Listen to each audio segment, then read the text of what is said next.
Hello student, आज हम पढ़ेंगे ज्योग्राफी का first chapter 10th class resources and development. सबसे पहले स्टूडेंट हम अंडरस्टैंड करेंगे रिसोर्सेज मीन्स क्या होता है, डेवलपमेंट क्या होता है। हम जो चैप्टर के अंदर डीपली पढ़ेंगे बहुत इजी है, ऐसे बहुत सारे पॉइंट हैं जो आप ऑलरेडी रीड कर चुके हैं लेसन में, तो आपको ये चैप्टर इतना इजी लगेगा कि आपको कोई भी प्रॉब्लम नहीं आएगी। बस आपको थोड़ा सा इसके अंदर फोकस करना है। जैसे कि हम रिसोर्सेज की बात करें तो रिसोर्सेज है क्या, कोई भी एक ऐसा संसाधन जिससे हम कोई काम करते हैं या फिर उसको यूज करते हैं, यूटिलाइज करते हैं, या तो वो नेचर में है या फिर उसको मॉडिफाई कर अपने यूज करने के लिए बनाते हैं। वो रिसोर्सेज है जो हमारी जरूरत को पूरा करे, चाहे वो नेचर से मिला हो या फिर हमने उसको चेंज करके डेवलप करा हो।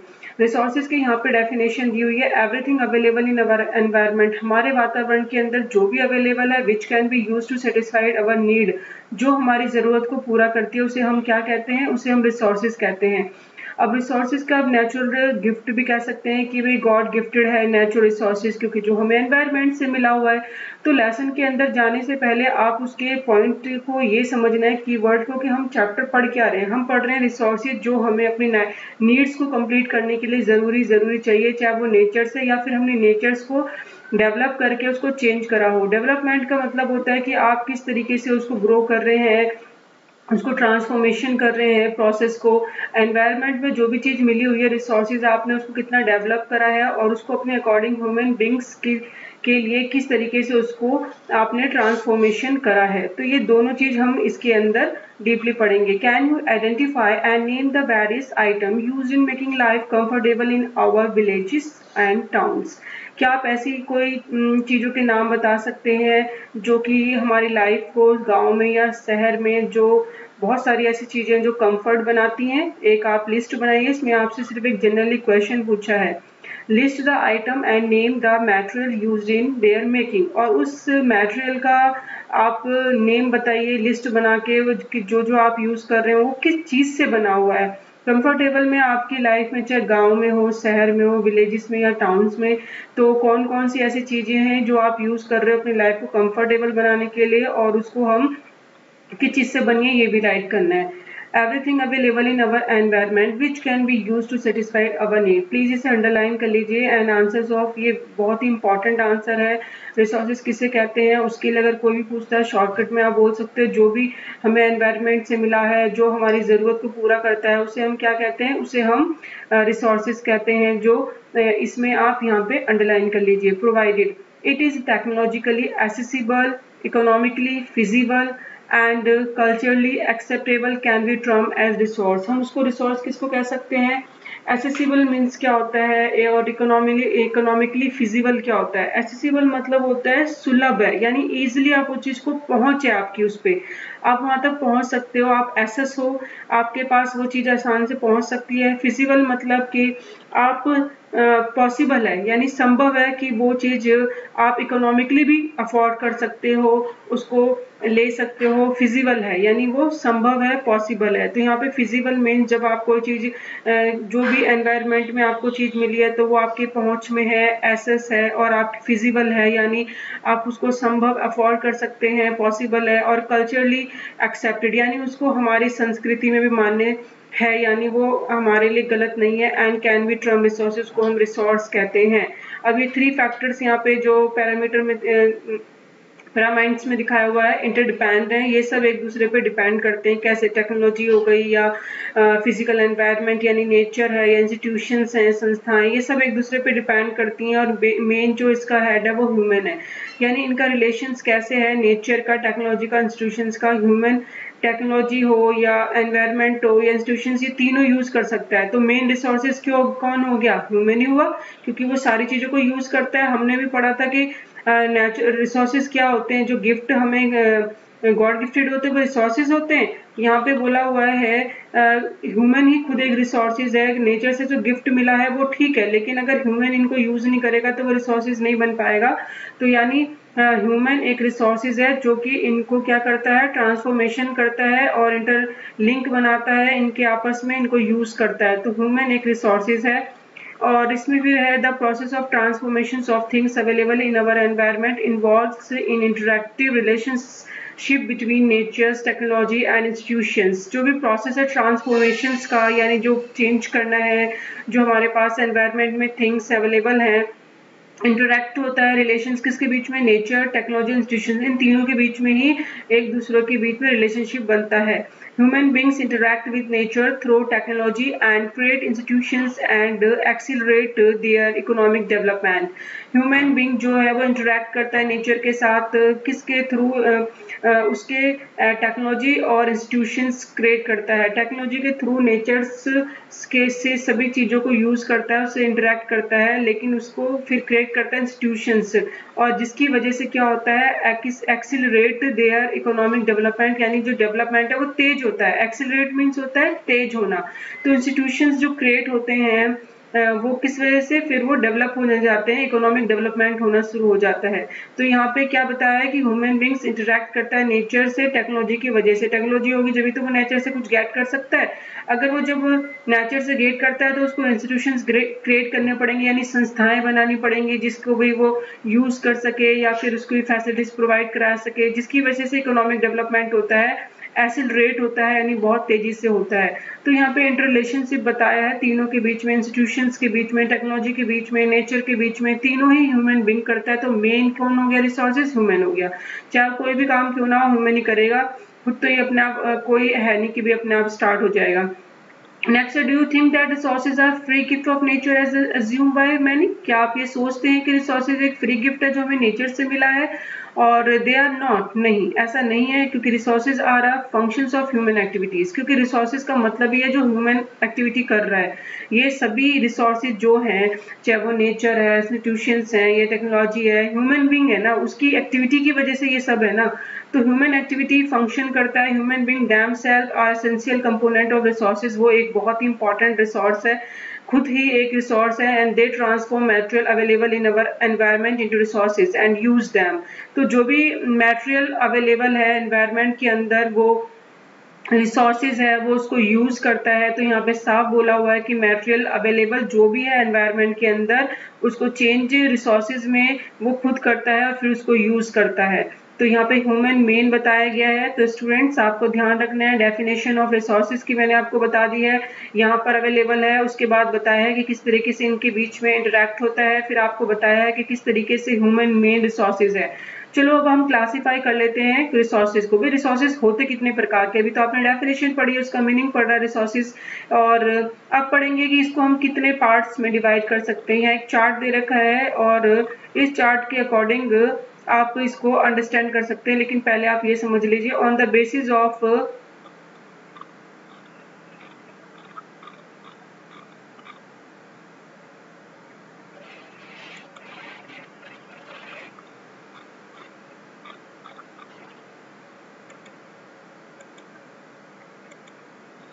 On the basis of origin, जो भी उत्पत्ति के आधार पे, यानी वही किस तरीके से जो हमारे रिसोर्सेज हैं वो उत्पन्न कहाँ से होते हैं, तो हमने उनको क्लासिफाई करा है, कैटेगरी बनाई है, जिससे कि आप उनको अंडरस्टैंड कर सकें, डिफरेंस में समझ सकें कि भाई जो रिसोर्सेज है वो उसके टाइप्स कितने हैं, उसको हम कैसे कैसे कैटेगरीज में बांट सकते हैं। तो बायोटिक का बायोटिक है, ऑलरेडी आप साइंस में भी पढ़ चुके हो एंड मैंने प्रीवियस क्लासेस में भी रीड कर चुके हो। बायोटिक का बायोटिक, बायोटिक का मतलब जैव है या अजैव है, लिविंग है, नॉन लिविंग थिंग्स है, and on basis of exhaustibility, यानी जो समाप्ता के आधार पर, यानी समाप्त हो जाएंगे। रिन्यूएबल है जो आप कितना भी यूज कर सकते हैं, और नॉन रिन्यूएबल है जो एक टाइम के बाद फिनिश हो जाएंगी। तो ये बेसिस ऑफ क्लासिफाई रिसोर्सेज है, यानी किस तरीके से एग्जाम में स्टूडेंट ध्यान रखना, पेपर में या तो बायोटिक का बायोटिक डिफरेंस पूछते हैं या क्वेश्चन पूछते हैं on the basis of origin, difference between of resources. तो आप अगर ओरिजिन वाला पूछा है तो आप इसका आंसर देंगे, एग्जॉस्टिबिलिटी क्वेश्चन में पूछा है तो रिन्यूएबल नॉन रिन्यूएबल देंगे, एंड ऑनरशिप भी हाँ बोला है तो ये कम ही आता है एग्जाम के अंदर। ये दोनों मोस्ट इंपॉर्टेंट है, लेकिन फिर भी रीड तो हमें करना ही है। लेकिन स्टूडेंट्स आपको यहाँ पे ध्यान रखना है, पेपर में बायोटिक का बायोटिक डायरेक्टली भी पूछ सकते हैं और इनडायरेक्टली इस हेडिंग को भी देखकर एग्जाम में क्वेश्चन बनाया जाता है। तो इसीलिए आपको यहाँ पे हाईलाइट कर रखा है चैप्टर के अंदर, या तो ये क्वेश्चन में पूछे हैं तो इसका मतलब यही हुआ, ये पूछेंगे तो इसका मतलब ये हुआ। तो अब है जैसे कि on the basis of ownership, स्वामित्व के आधार पर कितने प्रकार के हमने रिसोर्सेज बनाए। इंडिविजुअल यानी व्यक्तिगत, जब हम किसी व्यक्ति स्पेशल एक व्यक्ति की बात कर रहे हैं। कम्युनिटी यानी समुदाय की बात कर रहे हैं, जब हम ग्रुप ऑफ अ पर्सन की बात कर रहे हैं। नेशनल, जब हम किसी देश के अंदर पाए जाने वाले रिसोर्सेज की बात कर रहे हैं। इंटरनेशनल यानी जब हम वर्ल्ड के अंदर यानी सीमा के बाहर जो रिसोर्सेज है उसकी बात कर रहे हैं। तो ऐसी बहुत सारी एजेंसी होती हैं जो इंटरनेशनल रिसोर्सेज को ध्यान में रखती हैं कि उनको मनचाहे कोई भी यूज ना कर सके, और एक उसकी बाउंड्री बना रखी है। तो ये रिसोर्सेज जो बता रखे हैं कि कितने प्रकार के होते हैं, यहाँ पे 4 कैटेगरीज बताई हैं। 4th में बताया हुआ है कि basis of status of development, यानी डेवलपमेंट का स्टेटस क्या है।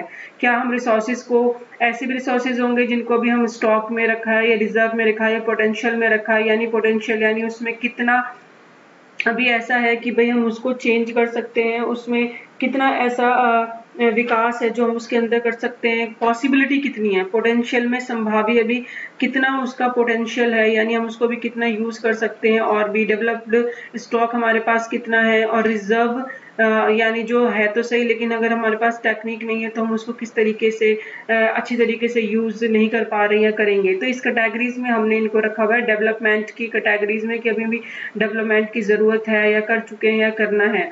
तो यहाँ पे साफ बोला है 4 कैटेगरीज है रिसोर्सेज की क्लासीफाई में। बेसिस ऑफ ओरिजिन यानी उत्पत्ति के आधार पे, बायोटिक और अबायोटिक है, हर कोई जीव जो निर्जीव या लिविंग या नॉन लिविंग ही है। उसके बाद बोला है बी में, अगर समाप्ता के आधार पे देखें कि एक समय के बाद फिर संसाधन खत्म हो जाएंगे, तो 2 ही तरह के हैं, एक तो रिन्यूएबल है, नॉन रिन्यूएबल है। एक समय के बाद वो खत्म नहीं होंगे और एक समय के बाद कुछ संसाधन ऐसे जो खत्म हो जाएंगे।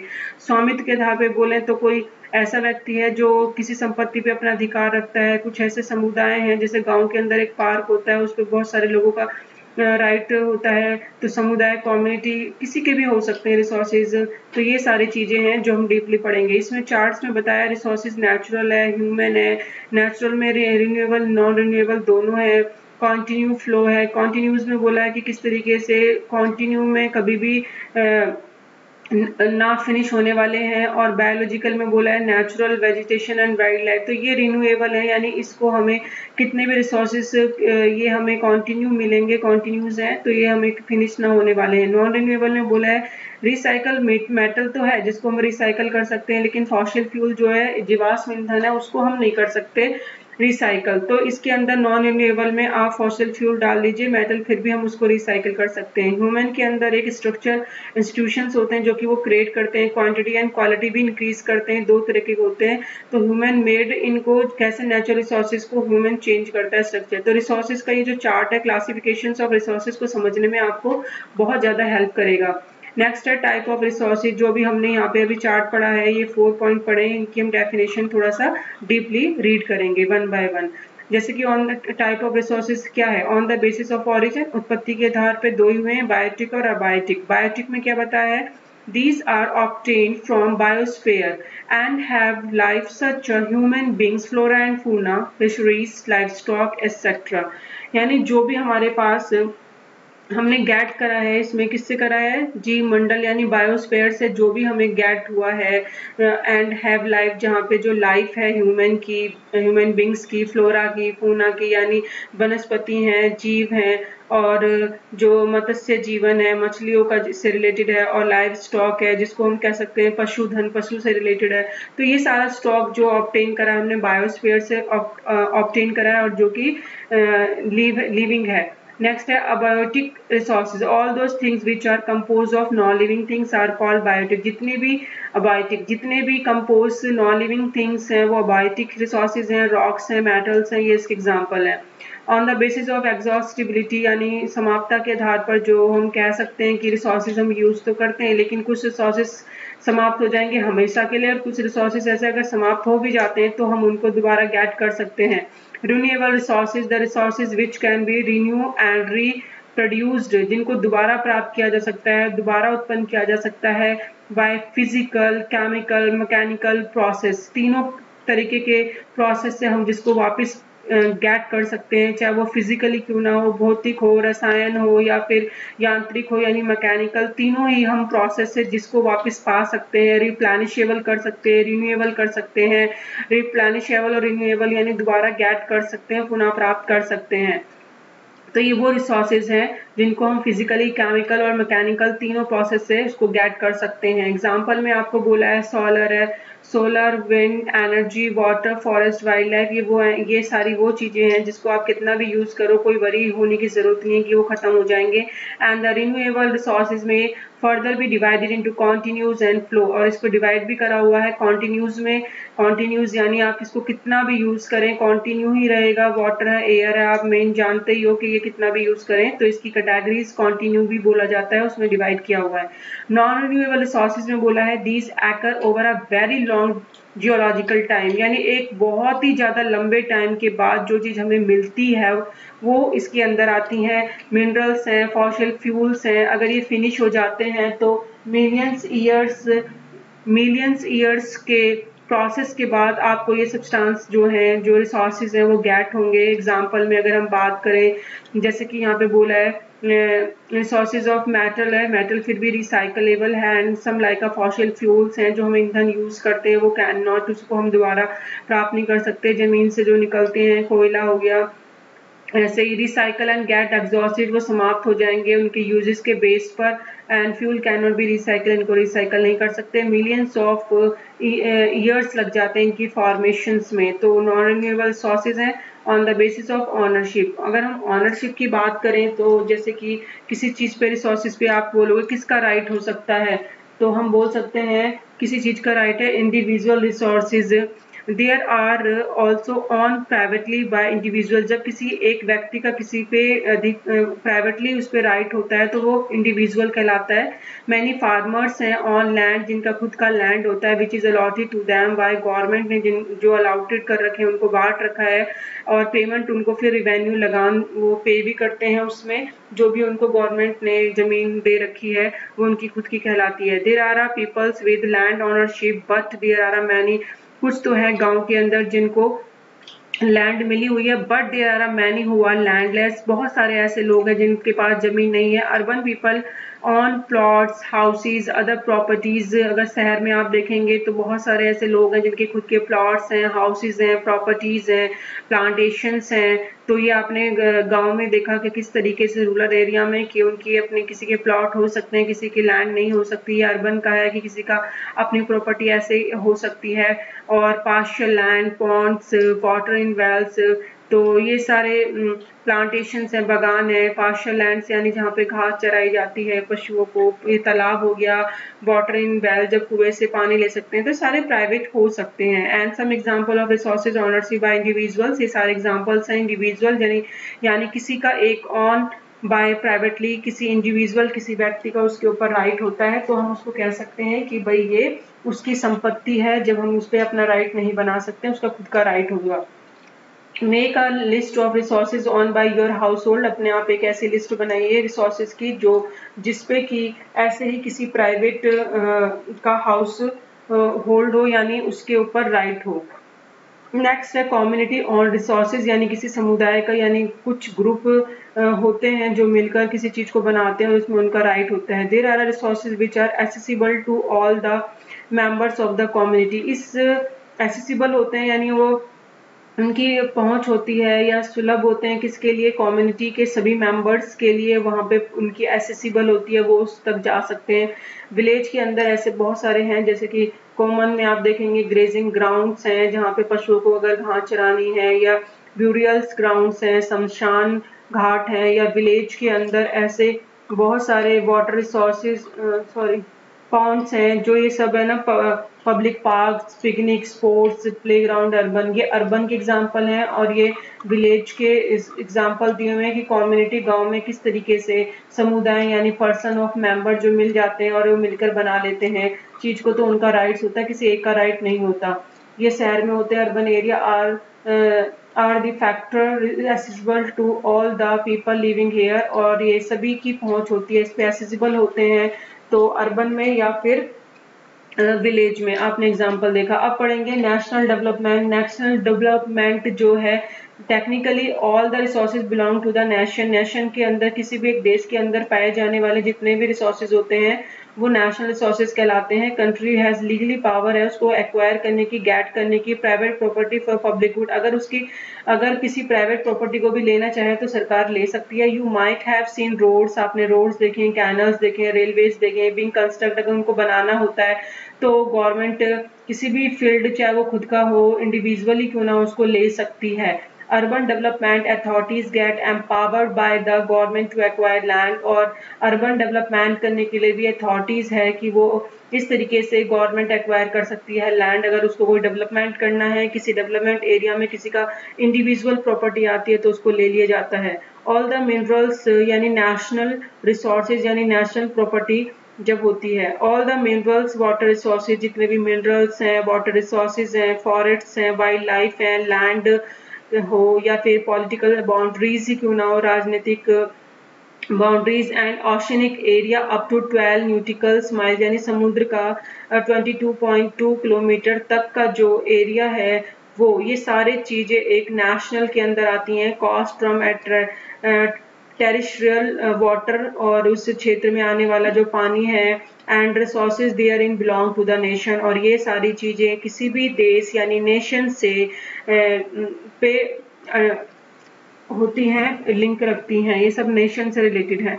इंटरनेशनल रिसोर्सेज क्या होता है? अंतरराष्ट्रीय यानी देश, किसी देश की बाउंड्री से बाहर का। देयर आर इंटरनेशनल इंस्टीट्यूशन, बहुत सारे ऐसे अंतरराष्ट्रीय इंस्टीट्यूशंस हैं विच रेगुलेट सम रिसोर्सेज, जो कि ऐसे ही बहुत सारे रिसोर्सेज रेगुलेट करते हैं, फैसिलिटीज प्रोवाइड करते हैं, यानी उन पे नजर भी रखते हैं। The ocean resources beyond 200 nauticals mile यानी 200 मील से दूर के बाद का जो एरिया है समुद्री का, एक्सक्लूसिवली इकोनॉमिक जोन में जो आते हैं। Open ocean, belong to open ocean and no individual country can utilise, जिसको कि कोई भी कंट्री यूटिलाइज नहीं कर सकती है single without concurrence of international institutions, यानी जब तक कि उनको उसकी परमिशन नहीं मिल जाती है कोई भी उसको यूज नहीं कर सकता है। और ये बताया है कि भाई इंटरनेशनल रिसोर्सेज है जो कि पहले उसका एग्रीमेंट चाहिए होता है। अगर एग्रीमेंट नहीं है या उसकी परमिशन नहीं है, कॉन्फ्रेंस नहीं है, तो इंटरनेशनल इंस्टीट्यूशन के द्वारा जो उसको परमिशन नहीं मिली है तो उसको यूज नहीं कर सकते। बस समुद्र के अंदर जो भी रिसोर्सेज हैं जो पाए जाते हैं वो 200 माइल्स के बाद का जो एरिया है वो इनका होता है, इंटरनेशनल इंस्टीट्यूशंस का, जो इन्होंने बना रखा है अपना। और यहाँ पे भी जो अभी आपने नेशनल रिसोर्सेज पढ़े, आपने इंटरनेशनल पढ़े, और जो इंडिविजुअल रिसोर्सेज पढ़े, कम्युनिटी रिसोर्सेज पढ़े, इससे साफ पता चलता है कि किस तरीके के रिसोर्सेज ऑनरशिप है, यानी उन पे राइट किसका होता है, अधिकार किसका होता है। तो ये आपको समझने में इजी होगा। उसके बाद बोला है स्टेटस ऑफ डेवलपमेंट का। भाई अब डेवलपमेंट का रिसोर्सेज से क्या स्टेटस है, कितना उसके अंदर डेवलपमेंट हो सकता है। पोटेंशियल यानी कुछ पॉसिबिलिटी है कि भाई उसको हम रिसोर्सेज को कर सकते हैं। Resources which are found in region, जब किसी एक क्षेत्र में पाए जाते हैं but have not been utilise, लेकिन वो यूटिलाइज नहीं हो रहे हैं। फॉर एग्जाम्पल अगर हम बात करें western part of India, particularly Rajasthan की या गुजरात की बात करें, तो यहाँ पे एनॉर्म्स पोटेंशियल्स है, बहुत ज्यादा मतलब इतना पाया जाता है कि वहाँ डेवलपमेंट किया जा सकता है विंड और सोलर एनर्जी का, बट अभी डेवलपमेंट उतना नहीं हुआ जितना कि हो सकता है। Development resources, resources which are survey and their quality and quantity. Development resources मतलब होता है कि ऐसे रिसोर्सेज जिनके सर्वे किए जा रहे हैं उनकी क्वांटिटी और क्वालिटी को डिटरमाइन किया गया है कि उसको यूटिलाइज किया जा सकता है। And development of resources depend on technology, लेकिन फिर भी जो भी डेवलपमेंट होता है वो डिपेंड करता है टेक्नोलॉजी कितनी है, उसकी फिजिबिलिटी कितनी है, पॉसिबिलिटी कितनी है, संभव कितना है उस चीज को अगर हम देखें। तो यहाँ पे पोटेंशियल रिसोर्सेज यानी पॉसिबल है कि हम उन रिसोर्सेज को यूज करें, और डेवलपमेंट रिसोर्सेज यानी ये टेक्निकल पे डिपेंड करता है कि हम उसको कितना यूज कर पा रहे हैं। स्टॉक यानी मिनरल जो एनवायरमेंट है potential to satisfy human needs, environment के अंदर इतने मिनरल्स हैं कि वो सेटिस्फाइड कर सकते हैं ह्यूमंस की नीड्स को, जरूरत को। Do not have the appropriate technology to access this, लेकिन ये जब तक नहीं हो सकता जब तक कि टेक्नोलॉजिकली अगर हमारे पास अप्रोप्रिएट ये उचित ना हो सुविधा कि हम वहां तक पहुंच सकें। तो टेक्नोलॉजी मेन रोल प्ले करती है किसी भी टेक्नोलॉजी के अंदर पहुंचने के लिए। इंक्लूड अगर हम बात करें इंक्लूड अमंग स्टॉक, जितना भी स्टॉक है सबके अंदर ही। For example water is compound of two gases, water दो गैसों से बना होता है, hydrogen and oxygen. Hydrogen can be use a rich resources of energy, जबकि हाइड्रोजन एक ऊर्जा का एक अच्छा स्रोत बन सकता है। But we do no have advance technical know how, लेकिन हमें बिना टेक्निकल की वजह से पता ही नहीं है कि हम उसको यूज कैसे कर सकते हैं। To use it for the purpose and has it can be consider as stock, so ये हम इस स्टॉक को सिर्फ कंसीडर ही कर सकते हैं, ज्यादा हम इसके ऊपर वर्क नहीं कर पाए हैं, लेकिन हमें करना चाहिए। रिजर्व्स क्या होते हैं, जैसे हमारे रिजर्व बने हुए हैं जो हमने संचय यानी इकट्ठा किया हुआ है, सबसेट ऑफ द स्टॉक, संसाधनों का ही एक ये हिस्सा है जो हमने ये बनाया है। Which can be put into with the help of existence technically know how, ये टेक्निकल के थ्रू ही हम इसको यूज कर सकते हैं। But there use not been start, लेकिन अभी तक इसको स्टार्ट ही नहीं कर पाए हैं। This can be use for meeting future requirements, इसको हम फ्यूचर में यूज कर सकते हैं। River water can be used for generate hydro electric power, but presently, जैसे कि बोला है कि रिवर वाटर जो है वो उसमें उससे लाइट बनाई जा सकती है, और प्रेजेंटली हम बना भी रहे हैं, लेकिन यूटिलाइज लिमिटेड का है। और इसी तरीके से जो वाटर है डैम के अकॉर्डिंग, जो फॉरेस्ट है, ये वाटर और फॉरेस्ट भी एक रिजर्व में ही आते हैं, लेकिन ये अभी यूज फ्यूचर में हम इसको और भी अच्छी तरीके से कर सकते हैं अगर हम टेक्निकल नो और हाउ समझ जाएं कि किस तरीके से हम इसको टेक्निकली अच्छी तरीके से इम्प्रूव कर सकते हैं।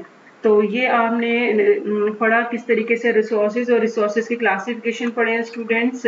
और नेक्स्ट वीडियो में हम समझेंगे कि डेवलपमेंट ऑफ रिसोर्सेज होता क्या है, कि किस तरीके से हम डेवलप करें रिसोर्सेज को, और भी ज़्यादा उसको हम स्ट्रॉन्ग कर सकते हैं, उसकी स्ट्रेंथ इंक्रीज कर सकते हैं, और उसके लिए ऐसे कौन कौन से हैं जो कंट्री ने स्टेप्स लिए हुए हैं ताकि उनको हम और भी सस्टेनेबल डेवलपमेंट उनका कर सकें। तो इस वीडियो में आप इसी के कुछ क्वेश्चंस हैं जो रिसोर्सेज और रिसोर्स का क्लासिफिकेशन, ये आपको लर्न करने हैं। 2 क्वेश्चन है इसके अंदर, और उसके सबसेट बहुत ज़्यादा हैं जो आपको डीपली करने पड़ेंगे। Thank you.